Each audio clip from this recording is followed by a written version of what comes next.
we've seen pictures of litter lining beaches and shores from Hawaii to Serbia to India, all over the globe. Recent studies have found that marine plastic pollution has actually been ingested by 100% of sea turtles, 36% of seals, and numerous sea species. We've heard about microplastics in drinking water and in the human body. So what education is needed to better understand what can be done to reduce plastic pollution? Today we're joined by Kathryn Anderson, the Education Coordinator for the Ocean Legacy Foundation, a Canadian nonprofit that combines sustainable technologies, education, and skills to convert plastic pollution into economic value while providing local communities with the tools they need to prevent plastic pollution and protect their local environment. We're going to discuss the organization's new partnership with global communications company TELUS, a $17 billion revenue company whose mission or social purpose is to leverage global leading technology and compassion to drive social change and enable remarkable human outcomes.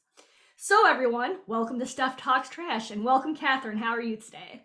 I'm wonderful this morning, Stephanie, and I'm really pleased to be joining you. Thank you for the invitation. And I'm so excited to be discussing this with you. So please tell me about the Ocean Legacy Foundation and its mission. So we are a Canadian nonprofit organization, and we were first initiated in 2013.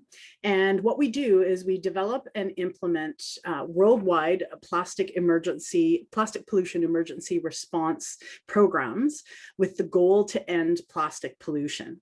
So what kind of programs do you exactly, what are you involved in? Are these just cleanups, or are these actually policy-driven programs? Yes, in fact, it's one of the things that sets us apart is that we do have a very 360-degree approach. It's called a 4-pillar approach, and our academy is actually called the EPIC Academy, and it's based on those 4 pillars. So it's the 4 letters of EPIC. So E stands for education and research. So we're interested in helping individuals, businesses, and corporations that have the parameters to look at education and research and make a difference. Then there's the P, which stands for policy and advocacy, and I stands for infrastructure development, and then C stands for cleanup and restoration. So we are in fact involved in all 4 aspects because we understand that in order to solve this problem, we need to be reaching into every level, that a single focused solution is not going to be the answer to this problem. And it's really multifaceted and complex. So what is the organization seeing in 2022 in terms of plastic pollution? There was a lot of news reports, there was a lot of data out there about the use of single-use plastics throughout COVID and the impact that had, and also just the general increase in the production of plastics over the past few decades. Yes, and I would think our founder, who is hands-on, my neck of the woods is in the educational curriculum end. So I know our founder, Chloe Dubois, would have more to say about this, or our co-founder. That being said, I do know that we run, for example, we have plastic depot, we have marine waste depots that are positioned throughout the province of British Columbia that actually help to collect marine debris. So lost or ghosted fishing gear, buoys that have broken away from large floats, when there have been container ships that have had things go overboard, we're able to actually then zone in and collect those materials and process them into a circular economy. So we're not just taking that waste off of the beach, we're actually then putting it through specialized processes that clean and purify that material, and then are able to turn it back into plastic nurdles, which are the very tiny little pieces of plastic that allow plastic to be remanufactured into new materials that can be reused. So there is an economic value to the recovery that we get from ocean plastics, which also obviously provides an economic benefit, not just through the economy of the plastic, but through the labor that it also, and the employment that it produces. So let's, now talk a little bit about the why. There's a lot of blame, who exactly is responsible, shift around between consumers and manufacturers, who is responsible for plastic pollution. Why is the issue gaining such traction, and who exactly is responsible, and how can we all play a part, essentially, in reducing this? Yeah, I think when you look at some, not unlike our four-pillar approach, the problem is very widespread. It's not a single source, it's multiple sources. It is business and it's industry. It's policy that doesn't accurately support the recovery of plastic, the reduction of plastic, ways that each of us as individual consumers can make choices, as well as advocate and become involved in active outreach and things that you can do as an individual consumer. That's one of the things that's so nice about the curriculum in the EPIC Academy, is that it's designed to be taken from people who are age 14 and up, and it can be someone as in a student in a classroom in a high school. It can be an educator who's passionate about it and wants to bring it into their classroom. And then we're also taking the second half, the advanced levels of the curriculum. So there's 10 lessons in total. And that second half, lessons 6 through 10, are actually aimed at businesses, corporations, government, waste management professionals, recycling professionals who have the scientific background and know-how, and also have interest and influence to be able to take that curriculum and to do something with it. The beauty of it is that it's been written in such a way that it's not specific to Canada and our government, but it's actually written, well, first in 3 languages, English, French, and Spanish. And then it's done in such a general way that it can be applied. So it lets each community start where it's at and build on whatever resources may already exist, invite professionals that may be located in their region, and help then build a growing foundation of ocean stewards that can really take this curriculum and make impact with it. A clear example is something where recently, in the last 2 years, Ocean Legacy approached our community, one of our provincial stewards for beverage containers. And we recognized that there was over 1 million bottles and caps that were being lost on a daily basis. And so we were able to write our province and make a policy change that has people now leaving their caps attached to their bottles, so that that waste isn't getting lost in transport or in lost in equipment where it's too small to be processed.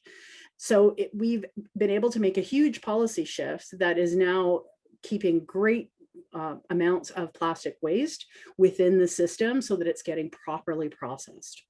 And it's really interesting to hear about this free online education. Tell me about this. What exactly is this partnership that led to this curriculum being developed? You're talking about, there are key takeaways that consumers or anybody, waste management professionals, recyclers, anybody who that is willing to take these courses will be able to kind of bring back to their communities and instill this knowledge about plastic. So please tell me, a little bit about this partnership and, how it's going to benefit, essentially spreading the word about this. Yeah, I mean, TELUS has, as you've already stated, their mission at the beginning of this interview, and we're so proud to be partnered with them and to have their global scope, because they really believed in this curriculum. Once they themselves got into it and had a look through these 10 lessons, they were so in favor of being able to support this curriculum. That's why they provided the funding. They're looking to provide global awareness for the EPIC Plastic Pollution Emergency Response Program. They want us to increase our enrollment, and they understand the capacity that this curriculum has to be globally applied. And so it doesn't matter what level you're coming from, every single person will make a difference by taking this curriculum. I myself, as a consumer, just, as I was preparing to take this job on, I enrolled in the curriculum myself. I have a background as a prior education coordinator for a zero waste events company, and thought I knew a lot until I read this curriculum. I was astounded at the things that I learned. I was amazed at the number of choices I was making that were still continuing to contribute to the problem rather than solution. Mhm. And already within just a couple of weeks of taking that curriculum, my habits have shifted dramatically. I've been able to feel a natural level of enthusiasm about the material because I've been so deeply impacted by it. And that's what I like. The first 5 lessons are designed for educators in a classroom. So there are classroom supports, there are downloadable, there's activities and assignments, there are answer sheets, there are quizzes built in. Everyone who takes the curriculum, whether you're a student or an adult learner, you get a certificate for each level that you complete. And then there is an overall certificate. It's about 90 minutes a lesson for all of the curriculum, so 15 hours in total. And those first 5 lessons are aimed at individuals and educators primarily, although it's fine for an individual to, for a business or corporation, it will build to the second half, which is lessons 6 through 10. And that's where we really get into some of the more advanced skills, like understanding what policy is, how you influence policy, how you enroll people who might engage in helping you change policy, how you get people who are like TELUS has the global reach to advocate on behalf and be able to make this have huge ripples.